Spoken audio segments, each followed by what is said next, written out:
Will the Chiefs have fun this season? Will one particular rookie be able to do what others suspect him not to do? And can one of the 2022 rookies back up a contract extension this offseason? All of this next on Gridiron Gambit.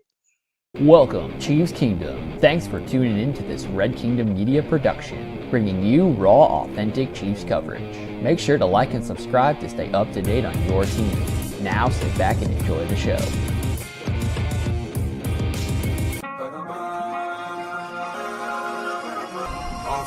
Let's work. Hey. What's up, everybody, and welcome back to another edition of Gridiron Gambit. I am one of the co-hosts for the evening, Dilly Dale Fowler, along with my buddy that I'm going to have with me tonight, Dre, and then also Lonnie going to be jumping in as well, too, a little bit later on. But, Dre, how you doing tonight, bro? Good, man. Ready to talk some football. I mean, we definitely got a lot to talk about tonight. Training camp is on the way, but we got some interesting topics that, of course, are going to keep everyone locked in and interested in this episode. So go ahead. If you, of course, joining in tonight, make sure to comment in the chat. That way, while we're going through the show as well, too, we can get those comments up there. And, who knows, it might spark another conversation as well, too. But let's go ahead and jump into the first topic. And we have laugh now, win later.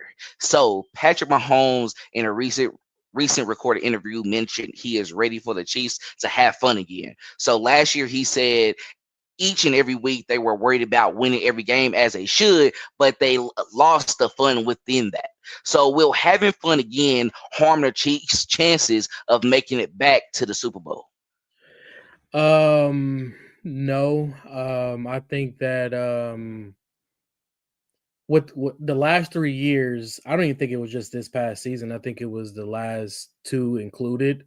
I mean, if you really think about it, the last 3 seasons, and not including the Denver Broncos game, and you combine the playoffs together, the Chiefs are 49-11. After a while, you kind of get bored. And it's almost like you playing Madden on rookie at some point in time, and it's like, I need some competition at some point. I'm getting bored with this. So It's almost like, yeah, the games were close. So, I mean, I think the games would probably like stress them out a lot more than anything, the close games that we had this past season. But I just think that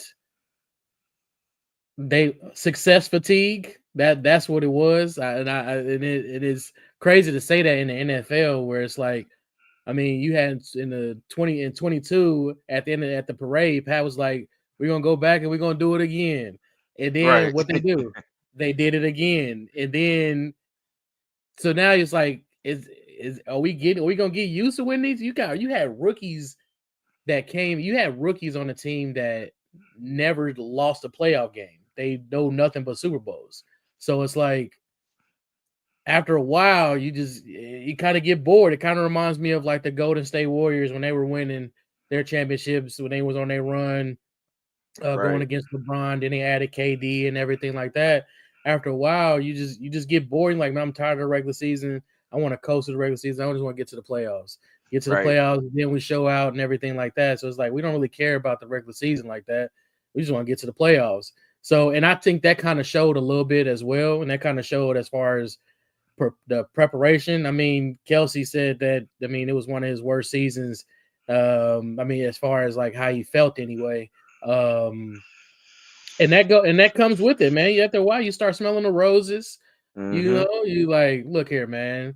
Oh man, we playing them this week. Oh man, it's all right, good. We go get on this field. We gonna win. Blah blah blah. So it's like, yeah, I think it was a success fatigue. And I think that this upcoming season, after the L that they took in the Super Bowl on the national stage against the Philadelphia Eagles, I definitely think that that relit a fire under them. And I think that they should come out, if everybody stays healthy, I think they're going to come out hungry, and I think that they can get back to the Super Bowl, which is in San Francisco this year. So in the Bay. So, yeah, man, I think they can get it done, man. It's just, look, they got bored. Like I said, it's like playing on rookie and Madden, man. I'm tired of playing. I'm like, man, it's the same thing with college football too, bro. It's like you playing on that freshman, right? And it's just like, man, this is easy. I know what's gonna happen at the end of the day. So it's like I want some competition, and like I said, they got it against the Philadelphia Eagles, and we see them early in the season, so they should be hungry for that one. I think collectively we all see that the Chiefs did lose a spark when they lost Tyreek Hill in that trade in 2022. Now that particular year when they picked up Juju Smith-Schuster as well and also grabbed MVS in free agency, we were the best offense in the league that year because we had like a total of over 6,000 yards, and then of course Patrick Mahomes won an MVP that year. So obviously we know that we could do it without him. Now the years after that, we didn't had issues of drop passes, times that of course really when you feel like we was about to go down the field, momentum was killed because they were lacking in areas where we needed improvement. We needed stars to go ahead and show up when they were supposed to, and they didn't do that. I think this season the Chiefs know with the guys like Rashee Rice, Hollywood Brown, and then also Xavier Worthy, where that's like a star-studded duo. I'm not comparing them to that group in Cincinnati where we know Jamar Chase, T. Higgins, and I'll even like that Ishavat's kids. I'll be screwing up his name, but I saw him kind of step up this year as well too. Last season, it's like okay, them guys can ball out, but with them individuals right there, it's like they like if they're healthy this season, Patrick Mahomes has a lot of options that he can work with where, of course, he can get that feeling of going downfield once again, but also when we need to go ahead and be conservative, when we need to be methodical and move down the field with the ball and, kind of slow it down a bit, we can do that as well, too, within our running game, having Isaiah Pacheco and also Kareem Hunt as well, too, and even some of those guys that we said that can bring explosiveness like Brashard Smith, hopefully they can make their team. I'm not I understand that we already placed guys like that on the roster, but they're still coming in, 7th-round pick as well too. So we still got to understand that it's a potential of him not making it. But I'm just going ahead and putting that out there. So all in all, I think they know that when we're looking like one of those teams where it's just like they're just out there doing whatever and they're having fun. I mean, 2019, we went to the Super Bowl. We won the Super Bowl. Went against the 49ers. I know a lot of people will say that, like, hey, they still had a better roster than us. I won't disagree with that. But I think overall, we love what we were seeing from that offense. So if we can even get back to that style of football where we have a collectively great defense as well, too, especially if they're getting stops for us, and then we're capitalizing off that as well. I think as Chiefs fans, we're going to be like, man, I'm glad to have that, 30-0 win this week. I'm glad to low-key put up 40.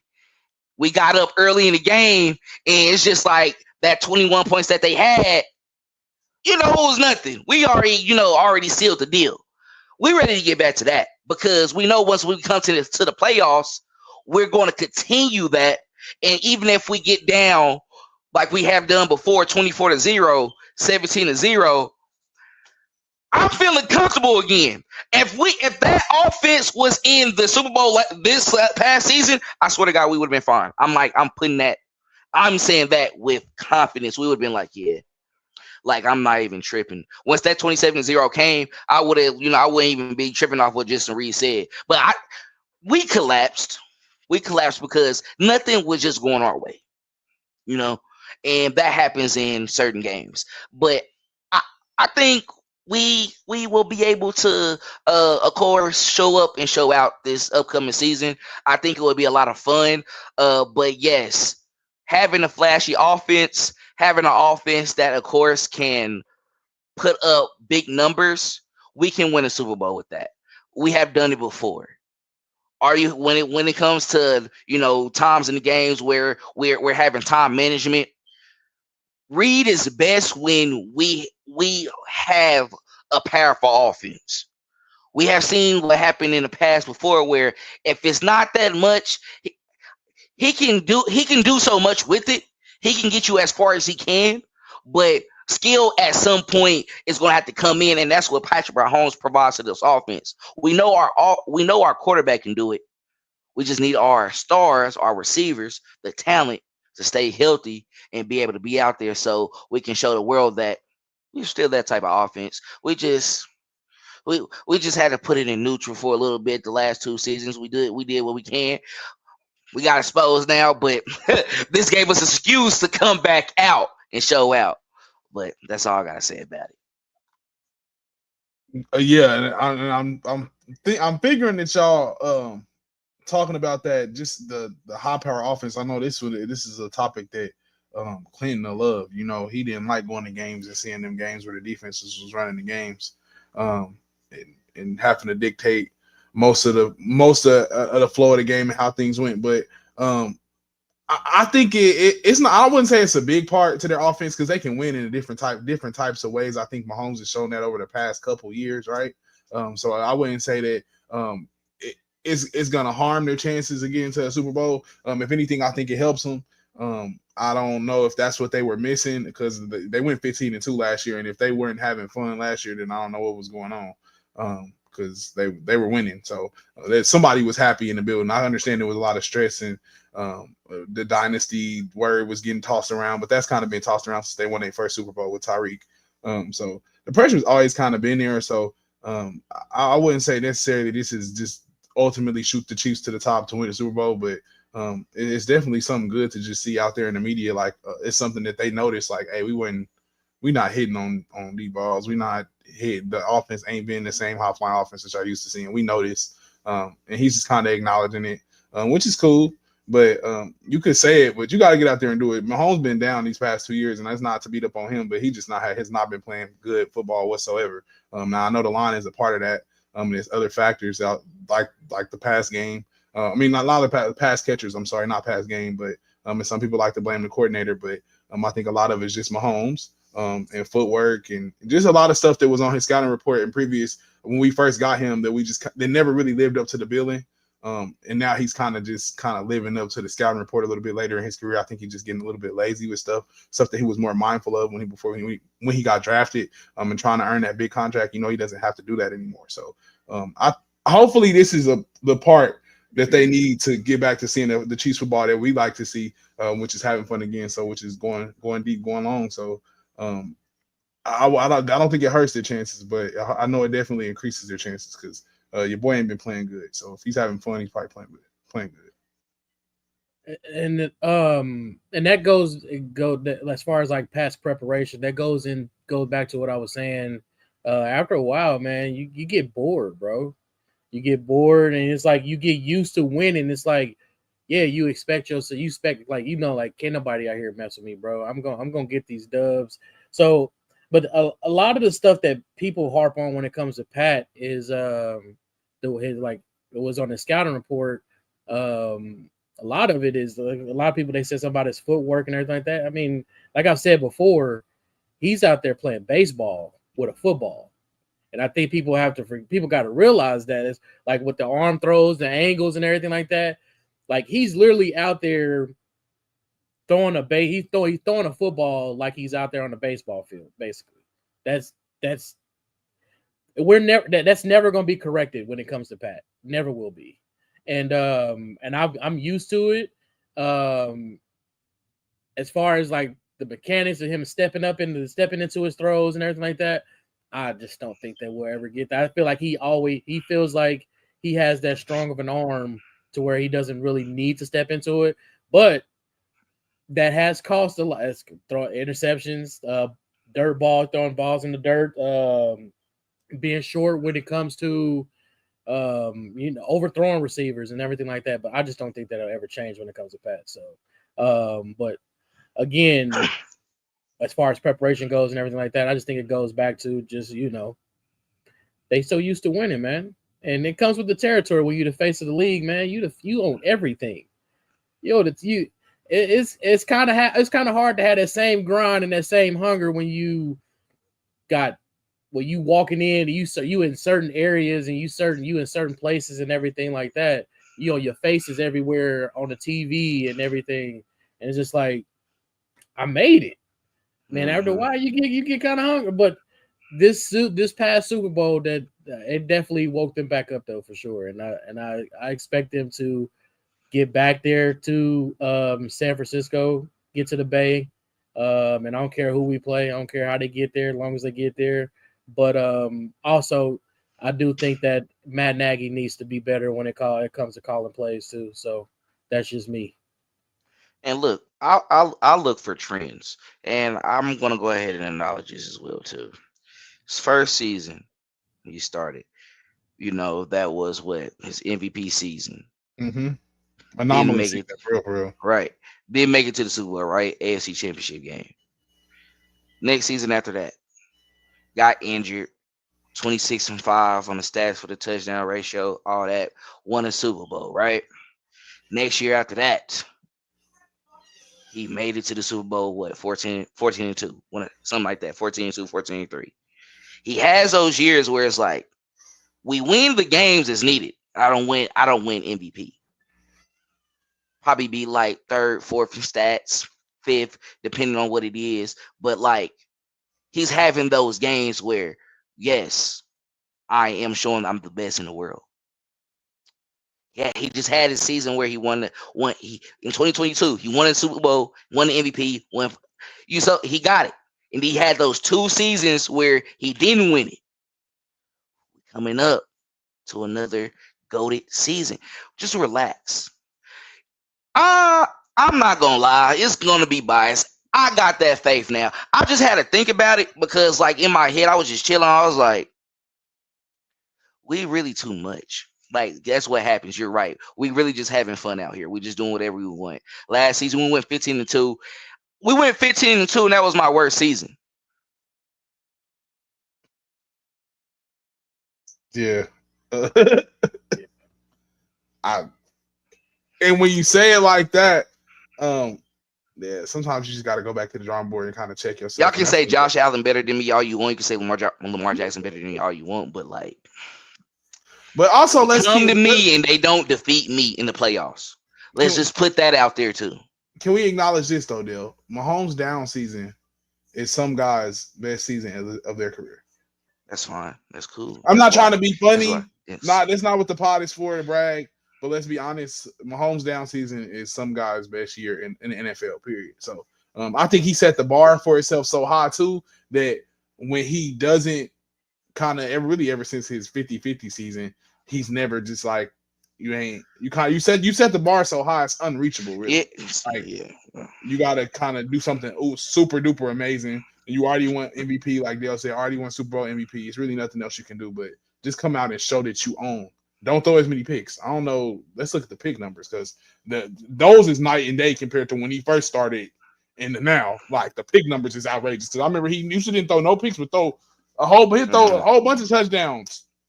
But now he got 6-7 picks. Like, what are you doing? Like, he gonna get those. He gonna throw those though. What? I get that. But this is my thing, Dre. What's the difference between like when he first started and now?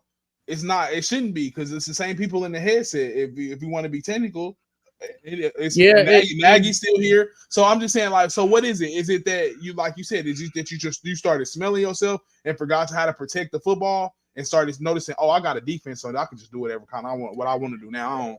I'll turn it over. I'm gonna get it back. It's that arm. It's that arm. I believe that he believes in his arm talent to the point to where he can fit that ball wherever.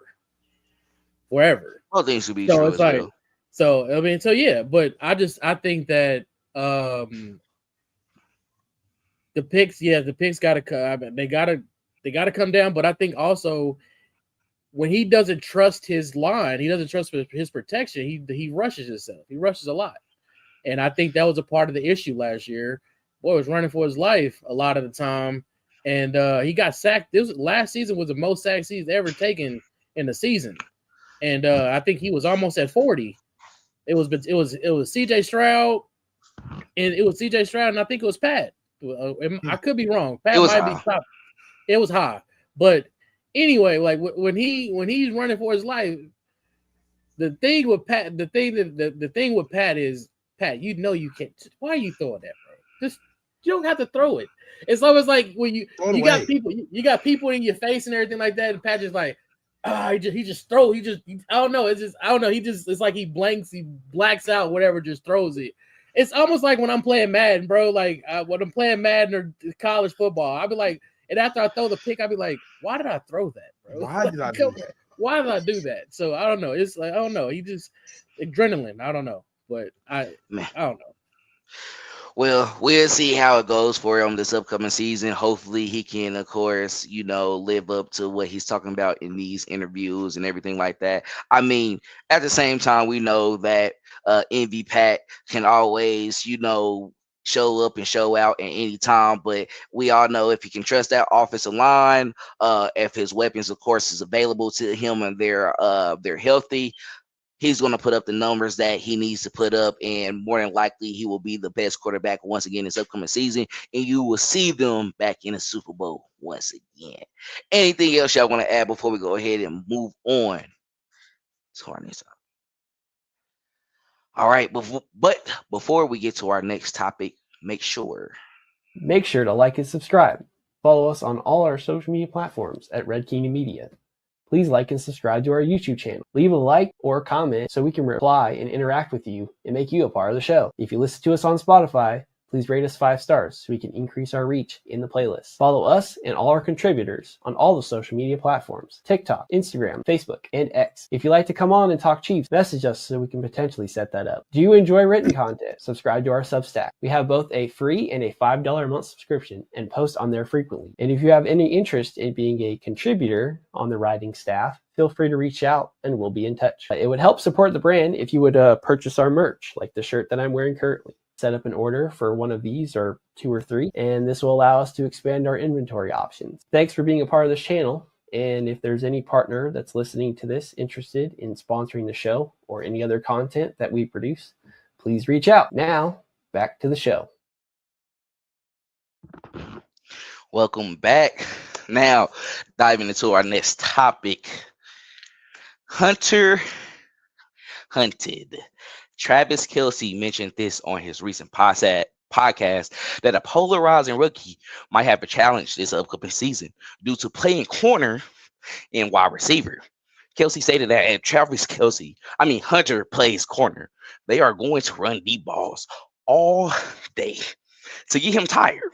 And many outlets believe that is this the game plan for the Chiefs. I'm tired. I am tired. God damn. I was rushing. I'm cold. Woo, my Lord. Like, for real this year. But will this be an effective game plan for any team this upcoming season against the Jaguars?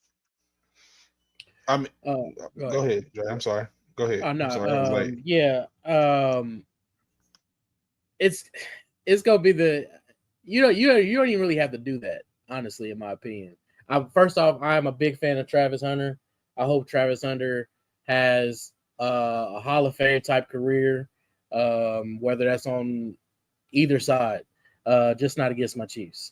But when it comes to, it's going to be Travis Hunter thinks that it's going to be like high school and college where he played on both sides, and he going to be the more skilled and more dominant player or whatever. He's athletic for sure, but it's going to be hard to go up against a number one corner. Say, for instance, you got to come to Kansas City, and when we play Kansas City, you got to go up against McDuffie on one end, and then next thing you know, on the other end, who you guarding? Rasheed Rice, Xavier Worthy.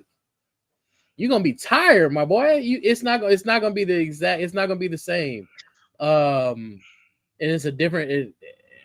I don't know. I don't think he's gonna play that much on offense, in my opinion. I think he's gonna have small packages here and there, but I definitely think that he's gonna be more focal, more probably 80-20, 80% on defense and 20% on offense, in my opinion. I know he said he wants to play both sides, but I don't think he's gonna be able to do it. So. Yeah, and I'm a second that. I think he'll be 80-22. I just think Travis Hunter is going to suffer from a little bit of something called advanced scouting that they have in the NFL. They study and somebody is watching you all day long. I even think they get practice film, if I'm not mistaken. I don't know if other teams can get it and circulate it around, but everything gets leaked. This video is all over people's phones. People be at training camps. It's a thing such as advanced scouting. They will figure out a way to exploit you call your number, have you follow the person in motion around 1,000,000 times. They will make sure to wear you out. So, with that being said, I don't see him dominating in that same fashion. So, and also, like Dre said, these are guys that hone in on one specific side of the ball to a T. So they're not trying to play two different positions. So you're getting the best of the best every day at whatever position you're playing. You're not just playing the guy that's trying to play cornerback too. He's only focused on wide receiver, trained his whole offseason for wide receiver. He's coming in just to kill guys like you, Travis Hunter. So any little bitty inkling of focus that is straying you away from that can kind of kill you. So I'm just interested to see how he does overall in the NFL.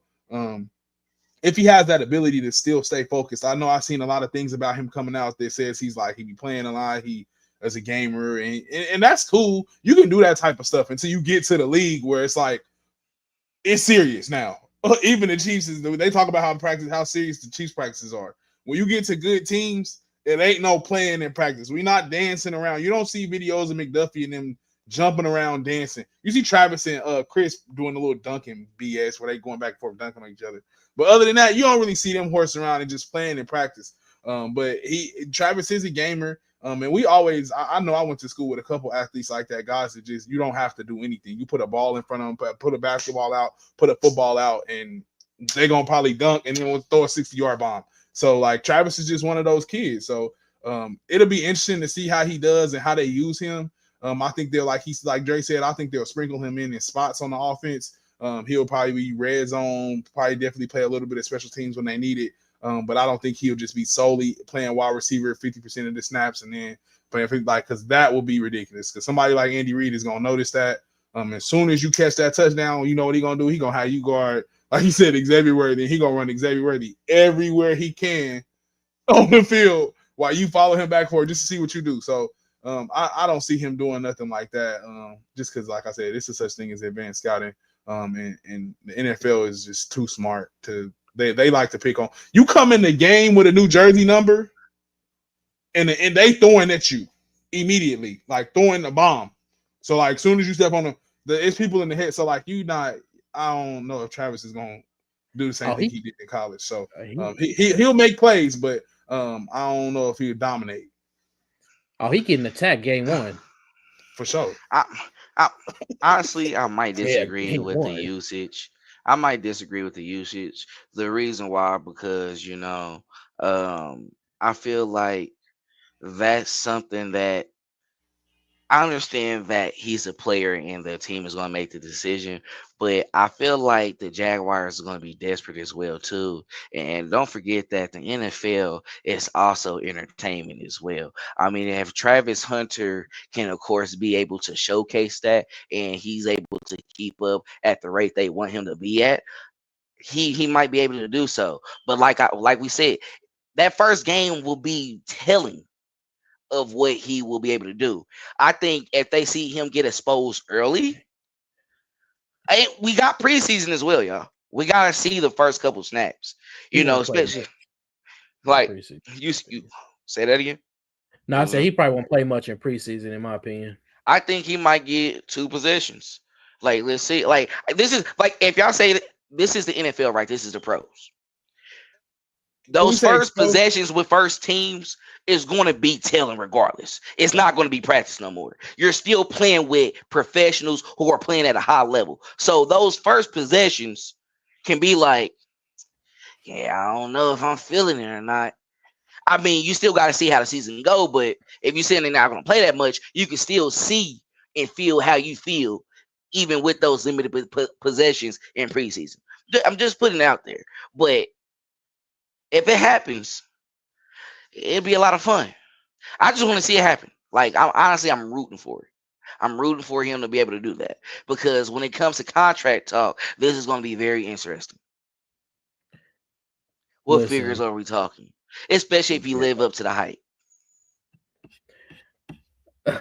What y'all want? Yeah, what y'all want? Go ahead. I was just gonna say I don't think it's a matter. I think it's when he gets. He's going to get exposed. Playing on a corner position, being a number one corner, getting drafted. It's not a matter of if. It's a matter of when. Because he's going to have a game or two that's just not like even McDuffie. So it's been some times where it's like, oh, somebody they got you. Even Tank Dell came in and it was gruesome play, but he gave him the business. Like, oh, okay, he kind of getting out there, giving everybody going up and down the line. So you're gonna meet your match. It's just a matter of when and how Travis responds. I think it's gonna be big because he's playing both sides of the ball. So yeah, you might get snatched on, and then you might drop a touchdown on the other side of the ball, and that's big in the NFL. Like just those two things alone. So I just feel like like I said, it's not a matter of if, it's a matter of when all this stuff happens and kind of like how he responds and where it goes from there. If they keep their faith in him in corner, if they keep their faith in him in wide receiver. But based on the question, I will say that I do think teams will do this. If they're gonna put him out there, they're gonna be like, okay, you're gonna play both sides of the ball. Let's also go after him as well too, because a lot of times people game plans they like to go out after the best player, even when it's on the offensive line as well too. And you're going after the best defensive player. You see a lot of times within our formations, within our blocking schemes, we like to leave them open because we want to read what you're gonna do. We're gonna go based off of you. So whatever you do, we're gonna read and react. Yeah. With Travis Hunter, get out there. We're gonna attack. Yeah. Game 1, they got the Carolina Panthers. Game 1, so he has to go up against T-Mac. If he starts as a DB, he has to go up against T-Mac, Adam Thielen, Xavier Legette. If he wants to be a starting DB, and then once he goes to the receiver side, you already know J.C. Horn gonna follow him the whole field on the field. So, and then week 2, if he wants to be a DB, he got Jamar Chase week 2. So we gonna see. We definitely gonna see by October, November. We're gonna see if Travis Hunter is gonna be if they gonna keep him playing both sides full time. I just don't see it happening. I don't. It's gonna be very interesting. I'd like to see if it happens. If week 1 he holds somebody to under 30 yards, it's going to be okay. I mean, it's the Panthers as well, too. Not trying to underestimate them, but at the same time, depending on how their play calling is, depending on what level of play that Bryce Young is at, where they're how it's going, he might have a more comfortable outing in that particular game. Now, week 2, that's going to be the matchup where, all right, maybe that first possession, y'all get the ball, you show everybody, you make a play, you get a touchdown. What's going to happen, though, the next possession when you're out there against Jamar Chase? Are you going to get an interception? Are you going to, like a DBU? You know what I'm saying? Like, if you're getting that and I'm seeing it consistently and they probably going after you, all right, okay, first down, you got the deflection. Okay, cool. Okay, all right, let's see it. Let's see if it go. All right, go at him again. All right, he made a play. Now it's third down. Is he going to have that side locked up to where it's like, I'm not going to go that way. I'm going to go somewhere else, and they get a stop? All right, now it's like, let's see what's going on. Now let's play it out. Let's see what can happen. Remember, offensively, you're not going to play a lot of snaps anyway. So that's where I would, of course, try to manipulate. It doesn't have to be 50-50. You can get it 60-40, 70-30. Make it to where it's effective. If he's out there, he's the one that you're probably making plays for. It's surrounded by him to where it's going to allow someone else to get opened up. Like, at the end of the day, he's going to be still a factor on offense. They're going to be fine with that. I mean, he can have participation every possession. At the end of the day, you got 3 downs to make a play and get the first down. You're able to extend the drive. He'd be able to get out of there, and that gives him a break. And he still got time before he get back on defense. I mean, you can see. Doesn't matter. I mean, if you have a 12 to 13 play drive, if Trevor Lawrence able to, of course, dial it up, you'll be able to, of course, get them downfield, extend those drives. It can happen. He'll be in for 5-6 plays. Who knows? See, but my worry is, though, what is his replacement at these positions? Because when they come in and see you're not using him, because the NFL, like I said, it's advanced scouting. When you're not using him, when he has to come out for that play on defense, or when he has to come out for that play on offense, do teams start to key on things like that? People like Spagnuolo will notice things like that, and like a slot blitz you, or like Andy Reid noticed stuff like that, and now he calling bombs from that side of the field. Like you gotta like, what's gonna be the play? What's gonna be the counteract for the NFL? Because yeah, you can come in and make plays, but you can't make every play. You can only make so many, and eventually you're gonna get tired, and you're gonna have to come out. And now when you come out, is your replacement just as good as you or to your same level? Because if he's not, we going bombs over Baghdad as soon as you step off the field. So you gotta it better be, they better have it real figured out at least by the time they play a team that's halfway good, like he said, If like he the has Bengals. help over the top, if he has help over the top, that gives him a little leeway as well. I'm not saying it's Yeah, going to be that's excellent true. every time, but it's going to be But times you have that one coverage that you have to hold, that you have to, of course, have. But before we end this, what's up with it, Mo? Appreciate you for tapping in, of course. Yeah, and then I saw a video where Jamar Chase said there are no tough DBs in the league. No, Trent McDuffie is his dad. Week that play against him was he had him heated. He had him heated in that game. Don't lie, it was a good game. Came down to that field goal, but still, he still held did what he was supposed to do.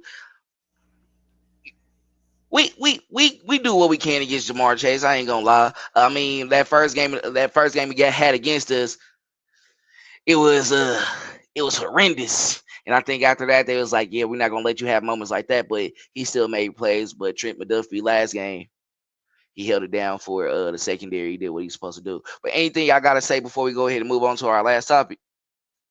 No. All right, bet. So up next, we got McDuffed Up Deal. So the Kansas City Chiefs are predicted to make a $97 million move sooner rather than later. Now this came from like a article, like just putting it out there. This is like a writer prediction, so it's not official, but like putting it out there based off of what we saw with Derek Stingley contract, and see how they can, of course, put it in put it to where it makes sense for the Kansas City Chiefs and both Trent McDuffie. So before we get deep into it, I just want to put that out there, so don't worry. But it is mentioned that Trent McDuffie could get a 3-year deal worth $97 million and $80 million guaranteed. Essentially, it would be added on top of his 2 years remaining that he has on this contract, his rookie contract right now, where in reality, it wouldn't be in a $30 million range, but somewhere in the 22 to 25 million range annually. But it would be smart to get this deal done now. Would it actually be smart to be able to get this deal done now, or wait when you are able to clear up more space and see how it would come out then? So, how y'all feel about that? I think that I don't think he's going to sign. I think this might be one of them ones where it's probably going to drag out a bit. Honestly, I know Veach likes to pay his guy. Veach is basically wanting to pay his guys that he drafted and they became stars and everything like that. First, he got to pay Trey Smith first. We got to get him signed and sealed. But I definitely think that he probably should wait till the offseason of next offseason. But I mean, the market for DBs right now, I think what the highest paid DB right now is Derek Stingley. He get 90 million. So no, JC Horn getting 100 million. So, but it's close to that 90 to 100 million. So I don't know. I don't know if Veach is willing to break that bread right now anyway. So, but try next season. So that's all I can say about that. I mean, you got to sign him. I wouldn't be surprised if he didn't sign him, but I mean, you know how I feel about Brett Veach, but he got to sign. He got to sign this guy though, in my opinion. And I'm like I said, I'm gonna second that, but I'm gonna say, has Pat Surtain already got paid? Let me look now. I think he did. Yes, he's getting paid 96 million. Yeah, 40 million guaranteed. Okay, well, yeah, I'm about to say get it if I'm done not before mistaken, I somebody. think he was like one of the first to like get signed. It was like the highest paid, and then like Derek Stingley like. Okay, well, yeah, I'm about to say get it done before one of those guys is next at the table. Again, so I would prefer that the Chiefs get it done sooner than later, but with figures like this, I just don't see them getting that done. no time soon, especially like you said before, Trey Smith. But I think it's a sweet spot. It's a good middle ground. Trey McDuffie has been one of your best players. You drafted him high. He came in. He lived up to the expectation. He was hurt. He's All been pro. nothing but exponential since. He's been snubbed from Pro Bowls. Um, he's been all world. He's deserving of the contract. If it's any corner that you gonna pay, I think in Kansas City and keep long term.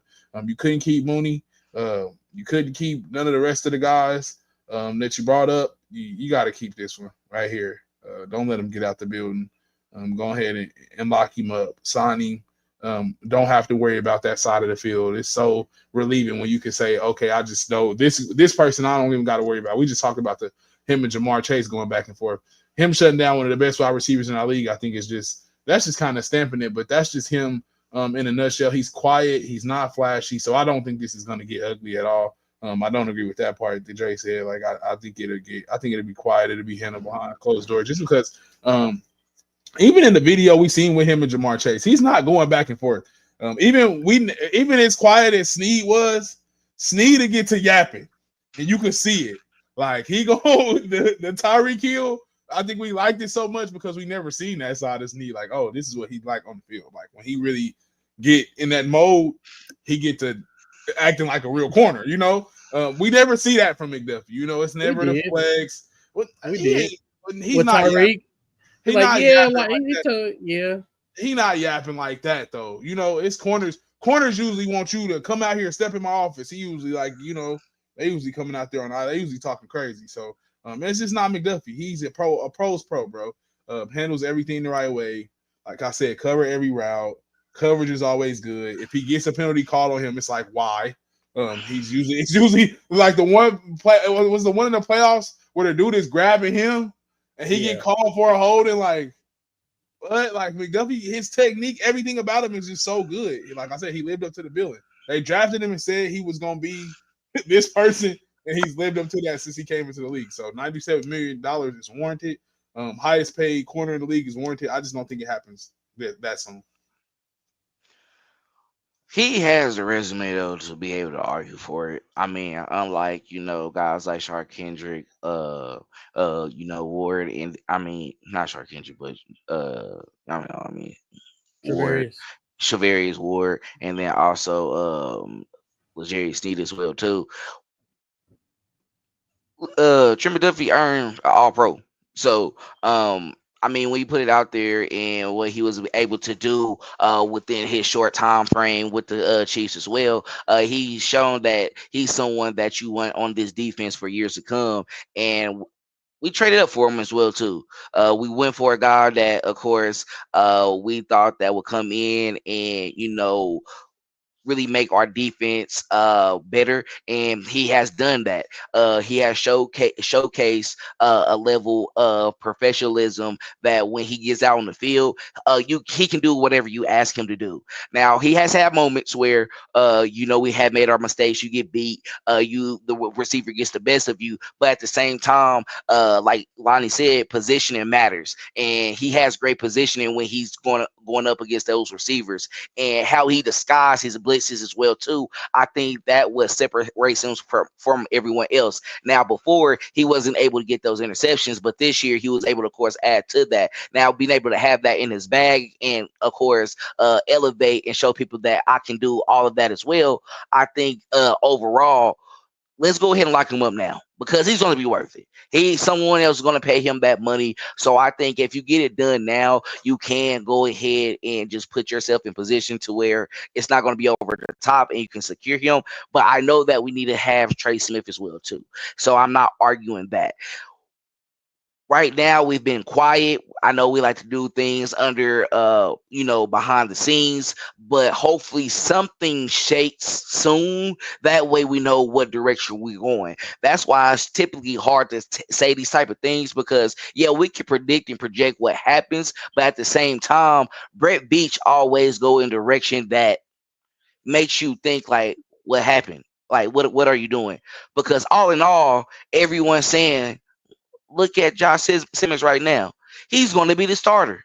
So you literally already have an overpaid tackle. What are we doing?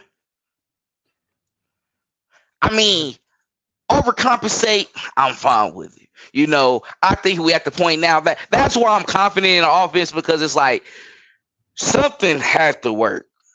You're either going to have a tackle who was behind Trent Williams that had about 16 career starts, a promising guy, but he didn't really get that much time because they had an all-pro future Hall of Famer that was in front of him, and you said, yeah, he's going to be him because he was just behind him.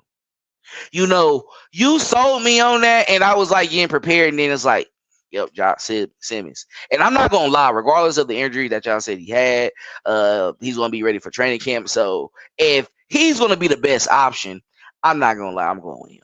At this point now, it happened. Yeah, we was talking about it, y'all. Yeah, we paid him all this money already. He's basically getting 21 million this year. That's correct, but at the same time, do we want to have a great offense and do we want to have a fun year this year that we talked about in the first segment?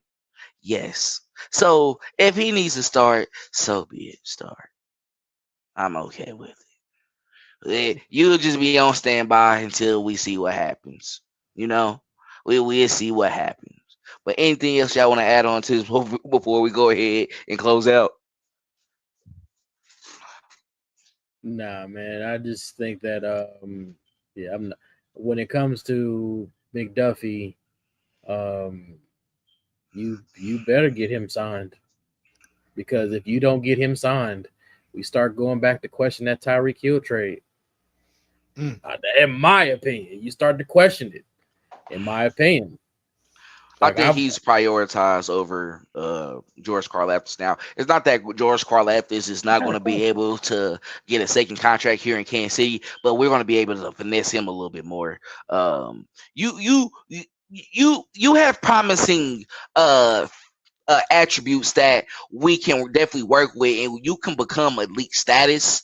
But at the same time, when you look at it statistically, we have the argument where you we can let's franchise tag, we'll figure it out, or we can offer you this unless and you'll be unless, okay. unless George has a monster year. But that's what I'm saying. He has to have a great year this year. Or catch 15, this. you got to pull Chris Jones. 15, the magic number is 15 to be like, you see what I can do, because that's what we did with Frank Clark. Yeah, or catch this. It's always been a trick to use what you have to leverage it to get assets back to continue this dynasty on. So maybe one of those guys is a chess piece instead of a checker piece where you're trying to pay people to something bigger down the line. I wouldn't be surprised if that's the case either. I love McDuffie, love Karlaftis, love all the rest of those guys. But you do have to leverage players in certain situations to obtain assets, and Brett Veach is willing to do that. As you see, he's liquidated L'Jarius Sneed, one of the best corners that we thought we ever seen in franchise history. Then we released another all-time great wide receiver. Not released him, but traded him for that, leveraged him for assets. So I would not be surprised if one of those guys was using a bigger scheme, even though those are his guys. So we think he would be more amped to pay him. But I just wouldn't be surprised. He better pay McDuffie. He better pay McDuffie, or I need Tyreek back in Kansas City. Period.